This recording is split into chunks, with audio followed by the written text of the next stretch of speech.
دنيا كومباني ابل لكونفرانسي WWDC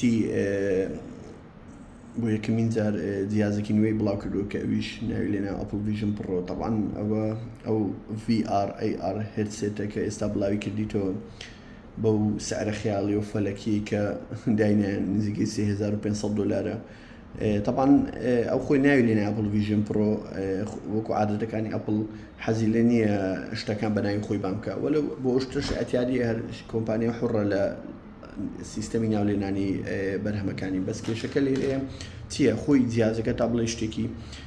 یونیکە لەو مواصفاتانێک کە تێدایەتی و لە شێوازی تەطبیقکردنی ئەو مواصفاتانە.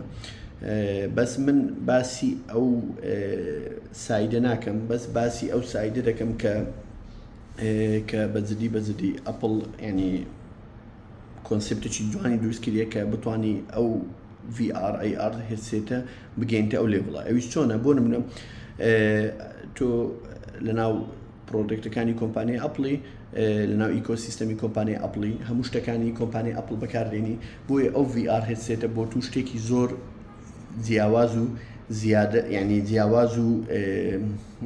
عەجایب دەبێت، چونکە تو هەموو شتەکانی ئەپڵ بەکاردێنی، بۆیە ئەتا حەدێکی زۆر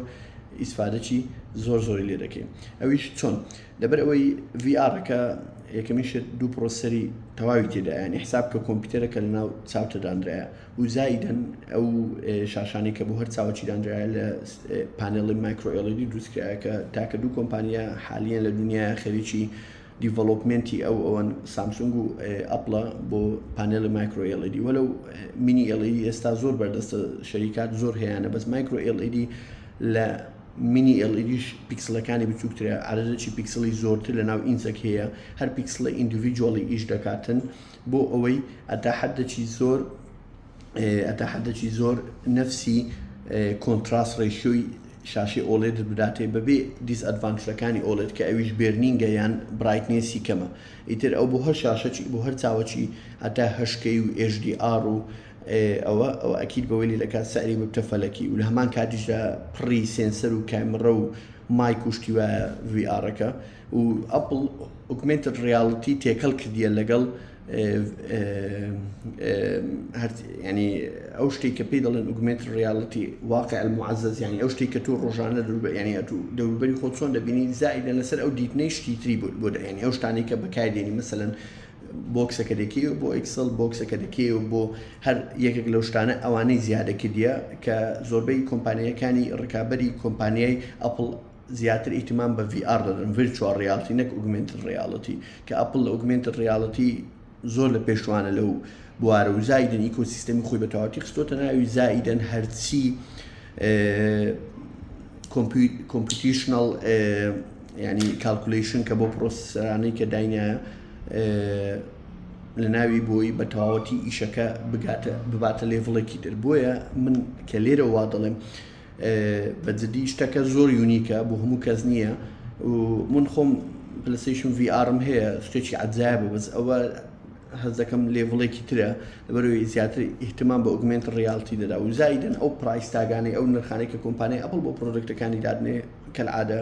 زۆر بەرزە، ئەوە زۆر خیاڵیە، تقریبا لە $3500 دەست پێ دەکاتن ساری. ئەمن ئەگەر پرۆدەکتێک بفرۆشن بە $3500 بە هەموو نەوعەک لە نەوعەکان دەستم کراوە دەبێتن بۆ ئەوی هەرچی تەکنۆلۆجیا هەیە بیخەمەناو ئەو بەرهەمە و بە باشترین شێوەش بیخەمەناوی. بۆیە زۆرترین سێنسەری تێدایە، زۆرترین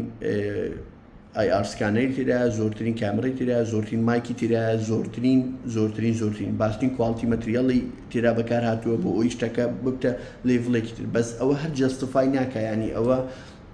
تەبریئە ناکە بۆ ئەپڵی کە ئەو سعری دابنێن. لەبەرەوەی ئەپڵ چۆن لێکی دایتوە دەڵێ ئەتوە گەرتی تەلەڤیزیۆنێکی HK ئاخر مۆدێل بکڕی فول مواصفات و زایدن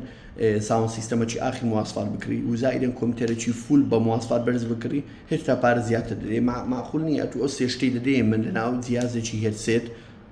سعریان نزیک، ینی سعری و ئەوەندە دادنەی نزیک بی لەو سێ شتەی کە پێی کۆدەی کڕی و لەوانەش ئەو سێ شتت بەدەستکەوی بەو نرخە تقریباً يعني زحمة دەستکەوێ بەس تقریبا بس نرخە بەدەستی دوو دەستکەوێ دوای ئەو لەوەل و ئەخی ئەو سێ شتێکی ئەمن دەیکڕم بەجیە ئەوە هەموو کەس دەتوانانی بەکاربین تەلەڤیزیۆنیش هێشکێ لە ماڵەدارنی ئایلێک پێک و تەماشا دەکا کۆمپیوتەرەکە لەگە خۆ دەیگوازی و دەتوانین بیدێ چەند کەسی تریشی لەسەر بکە ساوند سیستەم لەگەڵ تەلەڤیزیۆنێکی هەموو کەسی استفادە لێ دەکات بەس ئەو VR هێدسێتە و AR هێدسێتە بەس خۆتی یعنی کە خۆت دادکەن يعني وەکە داکەن يعني کەس يعني ناتوانین استفادە لێ بکە غێری تو ئیلا تو یان یەکێکی تر لە کاتێکی تر دوای کە ئەو پارە زۆری دانایە بۆ سەرەی بە کیف خۆی دەستی کراوە بۆ باشترین تەکنۆلۆژیا بخاتە ناوی کە دەروی کردیتە شاشەی ئۆلێدی مەیلە و کێرف بە